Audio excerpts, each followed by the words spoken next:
Buenas tardes, hoy 27 de mayo, siendo las 18:20 horas, iniciamos esta grabación que va a ser subida mañana muy temprano al campus virtual, donde vamos a hablar del cierre de la unidad número 2, vamos a tocar algunos de los puntos centrales que ustedes ya han leído en la bibliografía, y después de ver esta temática de los distintos aspectos que hacen a los temas de cartografía, a datos de coordenadas, proyecciones y sistemas de proyección, vamos a cerrar con una explicación muy breve de cómo va a ser el trabajo integrador final de este año, para que ustedes en estos próximos 15 días puedan elaborar el trabajo integrador borrador.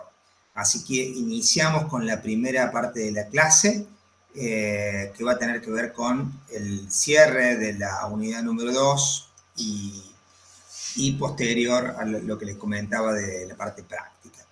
Bueno, ustedes ahí en pantalla ven un poco los puntos que vamos a trabajar. Vamos a estar trabajando cartografías, vamos a estar trabajando qué es un geoide y qué es un elipsoide, cómo se toma un datum, cuáles son los sistemas de proyección que existen y que utilizamos en nuestro país, y los sistemas de coordenadas geográficas. Por otro lado, en la plataforma del campus, ustedes tienen un video de 45 minutos que trabaja todo lo que tiene que ver con imágenes satelitales, cómo las plataformas y sensores toman estas imágenes y aspectos generales de las mismas, así que allí pueden profundizar sin ninguna clase de problemas. Bueno, vamos a continuar con la segunda presentación, que tiene que ver con nociones de cartografía. Vamos a ver cómo se logra desde las 3 dimensiones avanzar a las 2 dimensiones, es decir, cómo pasamos de la realidad a un plano.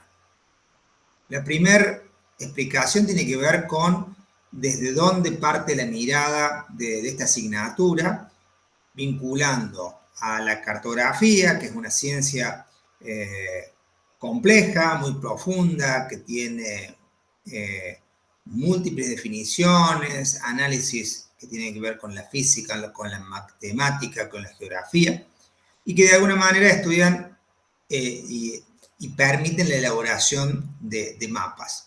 El mapa no deja de ser una representación en 2 dimensiones que muestra la distribución de los objetos en el espacio y en relación a la superficie terrestre. Por ello es importante conocer cuáles son los sistemas de coordenadas. Bueno, la primera cuestión, ¿qué es la Tierra? Bueno, la Tierra se asume como una forma teórica ideal, que es el geoide. El geoide, que representa el planeta Tierra, está definido por esa línea de trazos de color azul, que es una línea teórica, que es la superficie equipotencial del campo gravitatorio terrestre, y que no coincide exactamente con la superficie de la Tierra, que se ve en color rojo, y que muestra relieves, depresiones, alturas mayores y menores, llegando a grandes montañas, por lo cual el geoide es un punto intermedio entre esa realidad y una primer configuración de esa forma en 3 dimensiones.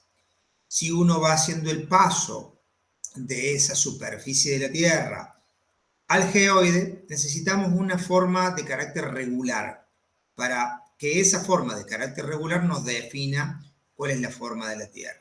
Esa forma es el elipsoide. El elipsoide es una esfera achatada en los polos y con una revolución sobre su propio eje, y eso arma la forma del elipsoide, que es el que permite un modelo geométrico para representar la Tierra. Entonces nos quedaría un esquema del siguiente tipo. En color azul, ese elipsoide que tiene un segmento A, que sería el ecuador, el centro, el punto más ancho, y un segmento B, que es achatado en los polos de menor superficie.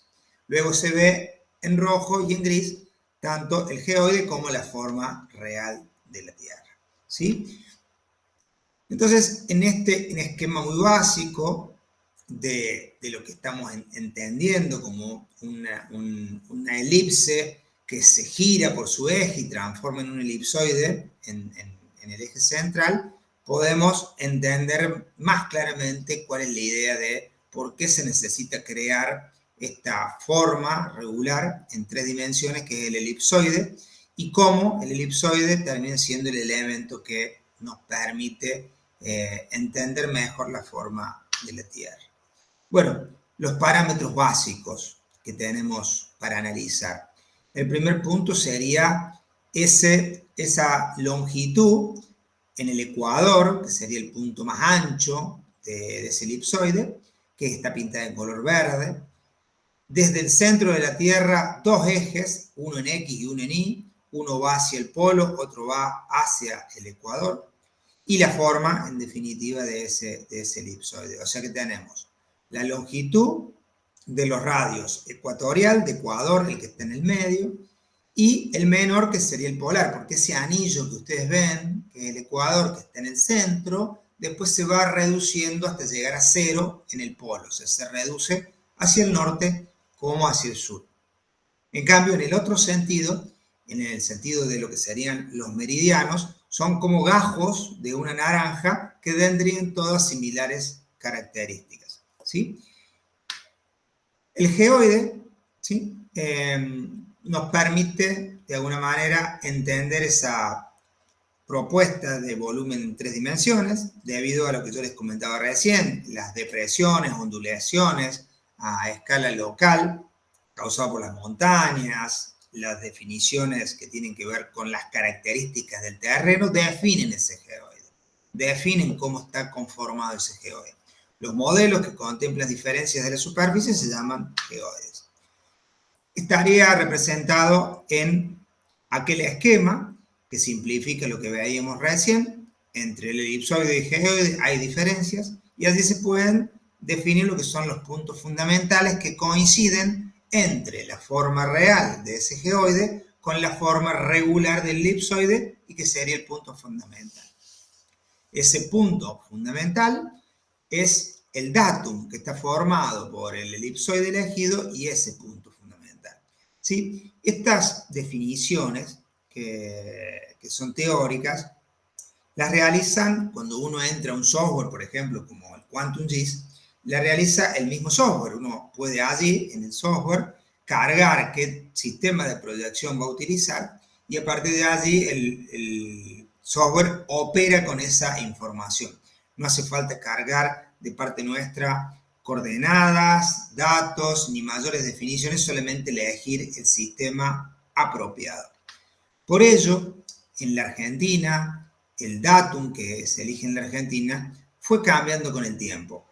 Allá por 1969, Campo Inchauspe, en Pehuajó, en Buenos Aires, era el punto fundamental de la Argentina, era el datum que tenía la Argentina.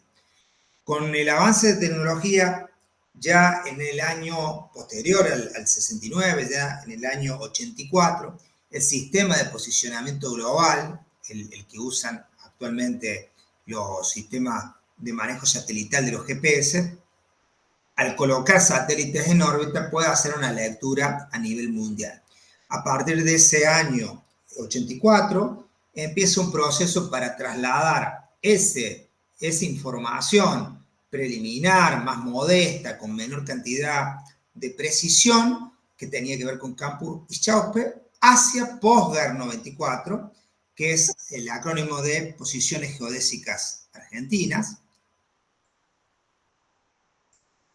de Posiciones Geodésicas Argentinas, les decía, y que POSGAR 94 termina definiendo el primer punto vinculado a lo que va a ser el uso de los sistemas de proyección para Latinoamérica y la relación de Latinoamérica con el mundo.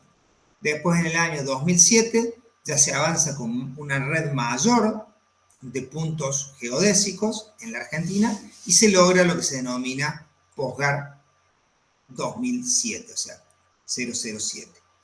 Bien, seguimos.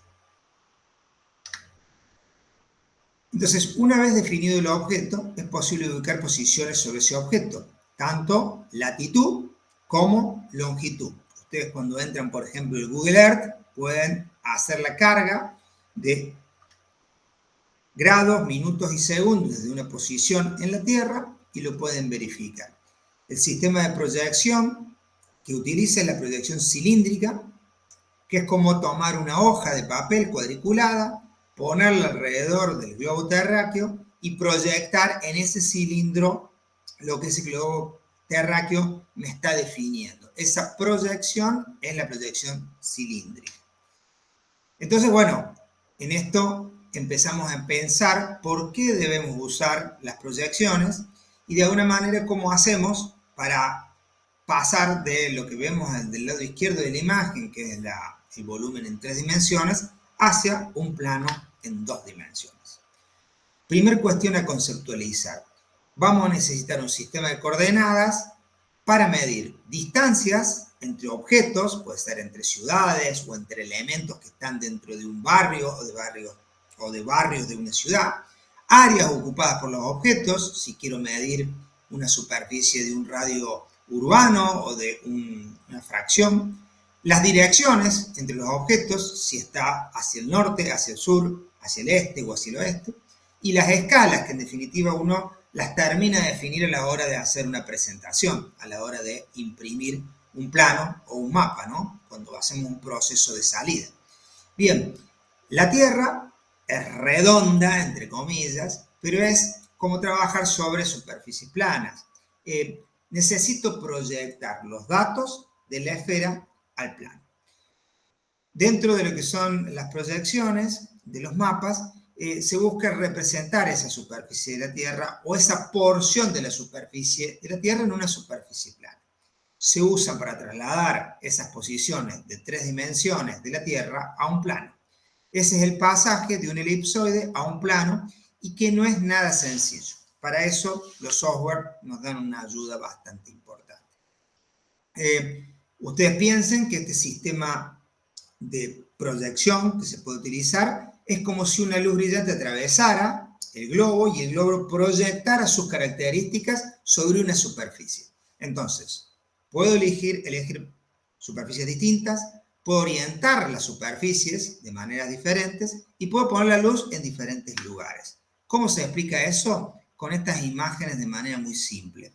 Si yo tengo una proyección cónica, posiblemente para trabajar en los polos, la proyección va a ser un cono que lanza la luz y se ve un mapa como el que ven a la izquierda de la imagen abajo. La segunda, la que ustedes conocen seguramente por cualquier mapa vinculado a un planiferio de todo el mundo, que lo que hace es poner un damero en ejes verticales y horizontales, en X y en Y, y proyectar esa imagen sobre un cilindro, que es la proyección cilíndrica que atraviesa el mundo. Y la última proyección que vemos aquí, en cuanto a las formas, es la proyección polar, que es un plano que se pone equidistante a cualquiera de los dos polos. Dentro de estos sistemas, las combinaciones pueden ser cuando trabajamos con un plano que se pone por debajo, en un transverso, o sea, en el lateral de esa imagen, o oblicua, que corta a 45 grados. Puede ser cilíndrica, como la que veíamos recién. Ese cilindro puede estar paralelo a uno de los ejes, por ejemplo, paralelo al ecuador, paralelo a un meridiano o oblicuo. Y después pueden estar las proyecciones cónicas, polares, y las otras dos que no son muy utilizadas para nuestra región. Entonces, la proyección cilíndrica transversa es la que ustedes ven allí en imagen. Es muy utilizada para georreferencia de muchos productos satelitales. El Instituto Geográfico Militar, que hoy se llama Instituto Geográfico Nacional, es el que utiliza habitualmente para definir el sistema de proyección, el que fue adoptado. Pero también hay otros sistemas de proyección. Ustedes recuerden cuando veíamos el video de si todos los mapas nos dicen la verdad o no nos dicen la verdad, veíamos imágenes como la que está allí a la derecha, de mapas que tomaban alguna configuración resaltando algunos de los elementos. Es decir, las deformaciones que produce ese mapa pueden tener aspectos vinculados a garantizar que las áreas sean todas iguales, garantizar que la forma, supongamos, de los países guarde relación con la realidad. Puede también tener deformaciones que permiten medir escalas entre objetos en ciertos lugares y que en los bordes de ese mapa no va a tener el nivel de precisión para trabajar con esas escalas. Y las direcciones, cómo están orientados los elementos que yo quiero visualizar. Bueno, dentro de este avance de la tecnología, y que en el caso de la Argentina comienza después de 1984, con esta promoción de los satélites a nivel global, que es el sistema de proyección que vemos en cualquier software, WGS84, lo que permite es definir un punto por grados, minutos y segundos.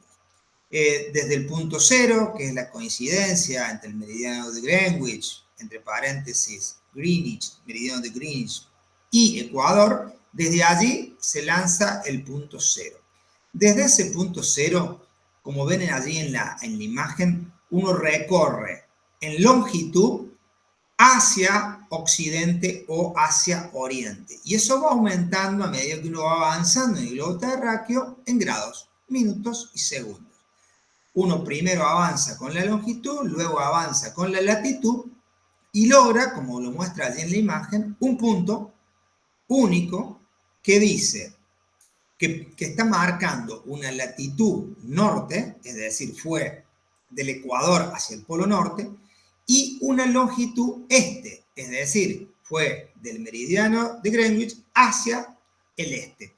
Y eso es la posición exacta que ustedes la pueden verificar, por ejemplo, cuando entran al Google Earth, ¿verdad? Bueno, acá está un poco explicado cómo estos ejes nos permiten identificar esos puntos moviéndonos con un sistema de coordenadas geográficas que va en grados, minutos y segundos. Se mueve en dos líneas y me marca un punto en un lugar del globo terráqueo. Allí está el gráfico donde se ve la línea roja que es el Ecuador, el primer meridiano, que es el meridiano de Greenwich o Greenwich, que pasa por Inglaterra, por un observatorio que tiene ese nombre, y desde allí se divide el globo terráqueo en polo norte, polo sur, o en occidente y en oriente. ¿Qué necesitamos recordar? Bueno, nuestras coordenadas están en grados o en metros. Hasta aquí, todas las que vimos, que son el sistema de coordenadas geográficas, las vimos en grados. El datum, que utiliza nuestro sistema, donde se posiciona el sistema que queremos ver, y el nombre del sistema en el que están nuestros datos. Entonces, sistema, latitud y longitud, muchos datos satelitales vienen en ese formato, como yo les decía, el Google Earth, es un sistema de coordenadas esféricas. El datum es el que define el Departamento de Estado del Gobierno de Estados Unidos vinculado al Departamento de Defensa, que es quien posicionó los satélites que permiten el manejo de los GPS con el sistema WGS84, y está asociado al elipsoide WGS84. A partir de ahí, tiempo después, Argentina, ya recién, a partir del año 93, pero va posicionando su mejor versión en el sistema POSGAR, ya en el año 2007, toma estos sistemas y los puede reproducir a nivel nacional. El sistema de proyección universal, Transverse Mercator, es el que se utiliza, es muy utilizado en todo el mundo. Es un sistema de coordenadas métricas que proyecta la Tierra con un cilindro transverso, como el que veíamos hace un rato, y divide a la Tierra en fajas de 6 grados de ancho. El datum es el WGS84 y está asociado a ese elipsoide. Por último, dentro del material que tenemos en la materia, hay un video que habla de plataformas y sensores satelitales que se los recomendamos para que puedan verlo. Ahora voy a cortar esta presentación.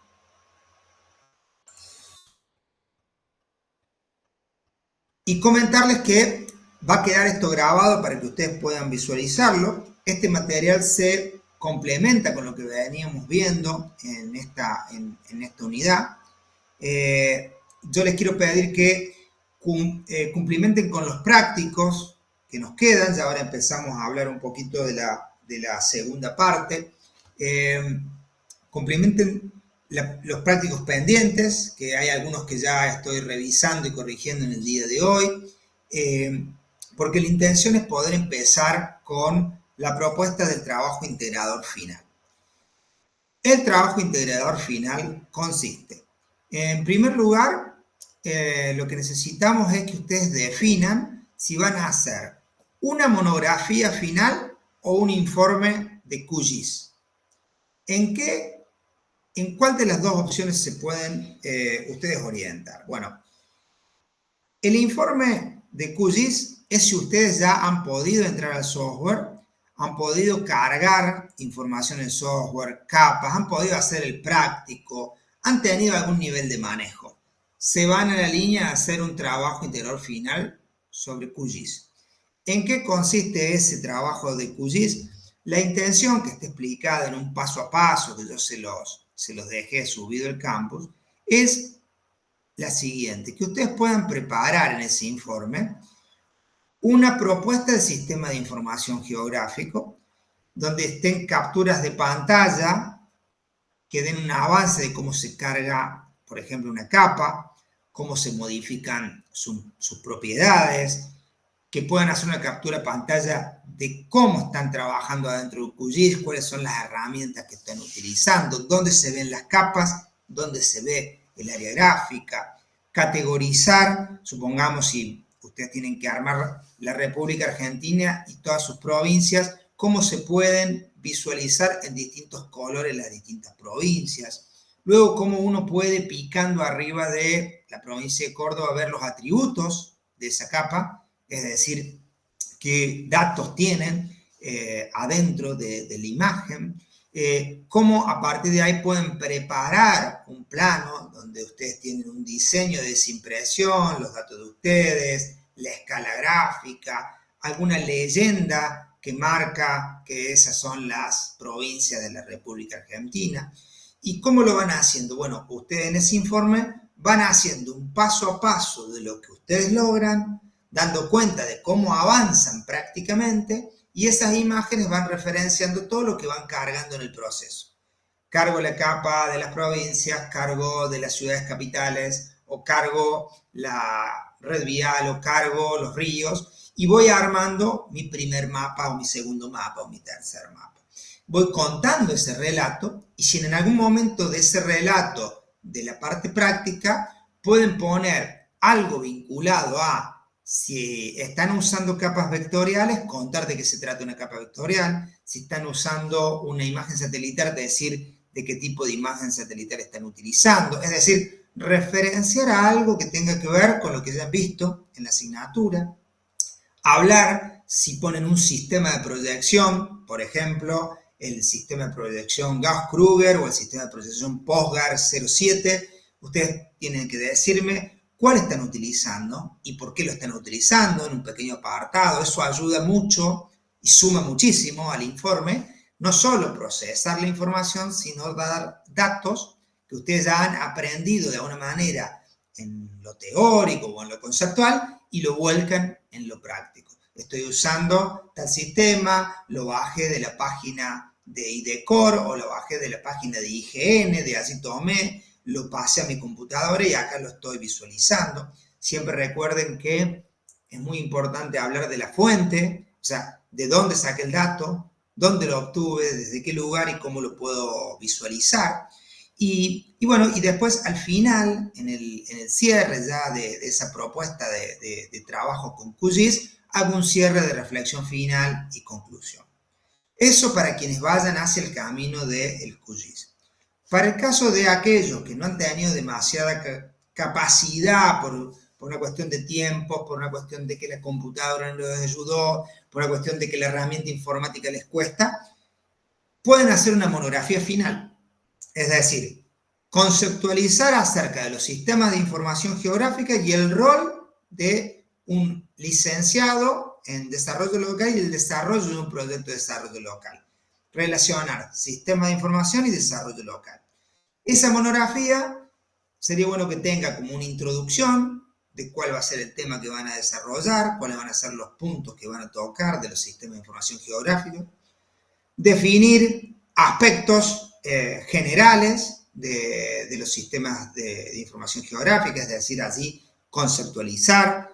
Ustedes recuerden que cuando conceptualizan y hablan, por ejemplo, de cómo tienen que ser, supongamos, los componentes de un sistema de información geográfico, bueno, van a contar, lo van a graficar, o sea, van a escribir y van a poner imagen, pueden hacer cuadros, van a retomar parte de la bibliografía, ¿sí? En una monografía final ustedes tienen que recuperar parte de la bibliografía que han leído, algunas cosas las pondrán tal cual, entre comillas, y otras las pondrán escribiendo ustedes sobre temas de los sistemas de información geográfica. Pueden tomar la unidad 1 o pueden tomar algo que les gustó más de la unidad 2 o pueden combinar en ambas, no hay problema.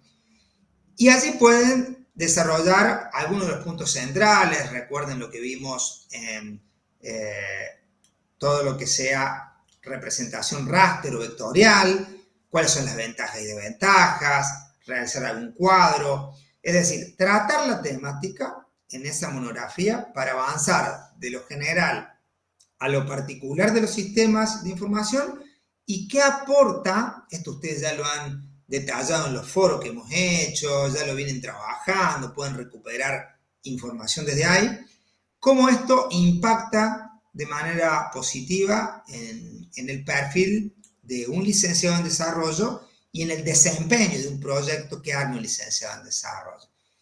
En la parte final de la monografía, el cierre, las conclusiones, las reflexiones finales, viene muy bien. Recuerden siempre que nosotros necesitamos poner bibliografías, fuentes, necesitamos poner imágenes que nos vayan contando lo que estamos relatando, no es solo escribir, sino también mostrar imágenes. Y en todo este desarrollo de monografía, que no hace falta que supere entre creo que les puse 10 y 15 páginas para monografía, hasta 15. Y en el caso del informe de QGIS, como tiene por ahí más captura de pantalla, les di un poquito más, pueden tener hasta 20 páginas. La intención es, en definitiva, que ustedes armen la propuesta de ese trabajo integrador final en estos próximos 15 días. Y puedan subir ese borrador. ¿Qué quiere decir que es un borrador? Quiere decir que ya está la estructura de cómo va a ser el trabajo que van a hacer, va a estar el objetivo del trabajo, va a estar las características, los temas que van a desarrollar y a dónde quieren llegar. Si esa página, que va a ser una síntesis de lo que van a hacer, es muy básica, va a ser un borrador. Y con eso van a agarrar la asignatura. En el caso de que ustedes puedan profundizar un poco más y que ese borrador tenga mayor cantidad de páginas, agregue ya algunas imágenes, tenga un poquito más, va a ser un borrador un poquito más elaborado. Puede pasar que alguien ya le dedique tiempo completo a trabajar y ya quiera presentar el informe integrador final, el definitivo. Yo en general les sugiero que lo veamos antes, que lo pueda chequear, que le pueda yo hacer las observaciones, para que después de esas observaciones ustedes lo ajusten y ya lo preparen para subir al espacio que se denomina elaboración de informe final, integrador, para turno de examen, ¿sí? Que es una instancia que puede ser después de estos 15 días, que son los últimos que tenemos. Bien.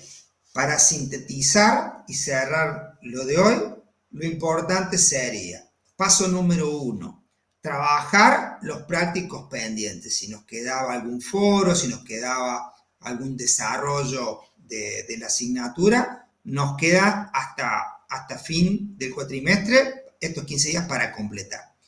Sí o sí, para estos 15 días tiene que estar, de acá vamos a decir la fecha exacta. Yo después eso se los voy a escribir para que les quede claro, pero hoy estamos a 27. 3 sería la semana que viene. El martes 10 sería la fecha para entregar la estructura de ese trabajo integrador borrador, que tiene que tener al menos una página. Si tiene 3 páginas, mejor. Si tiene 5, mejor. Si tiene 10, mejor. La idea es que en esa página o cantidad de páginas que ustedes pueden poner, estén los aspectos centrales que van a abordar en ese trabajo. O me voy para la monografía o me voy para el trabajo de QGIS, el paso a paso del QGIS. Cualquiera de los dos tiene que estar la estructura. Este va a ser la introducción, estos van a ser los conceptos que voy a trabajar, o este va a ser el mapa que quiero lograr con este objetivo de un sistema de información geográfico. Voy a cargar estas capas, las voy a descargar de tal lado, voy a ir a IDECOR o voy a ir a IGN o donde sea y voy a descargar las capas Shape y las voy a procesar. O sea, tengo que dar los puntos con los que voy a trabajar. Y si a eso le cargo alguna captura de pantalla, ¿sí? O le cargo, en el caso de una monografía, una cita bibliográfica, porque voy a trabajar con el autor Olaya y ahí voy a leer algunas cuestiones que tienen que ver con sistema de información geográfico, bienvenido sea. Voy agregando elementos como para ese borrador. A medida que eso tenga más profundidad, yo voy a poder darle más observaciones. Esa es la mínima, ¿sí? Es la mínima. Así que los dejo con esta consigna, nos vamos comunicando, cualquier novedad me consultan con mensajes personales allí y les respondo sin problemas como para que puedan avanzar en estos próximos 15 días finales de la asignatura. Bueno, les deseo lo mejor, nos vemos pronto, que anden muy bien. Gracias, chao, chao.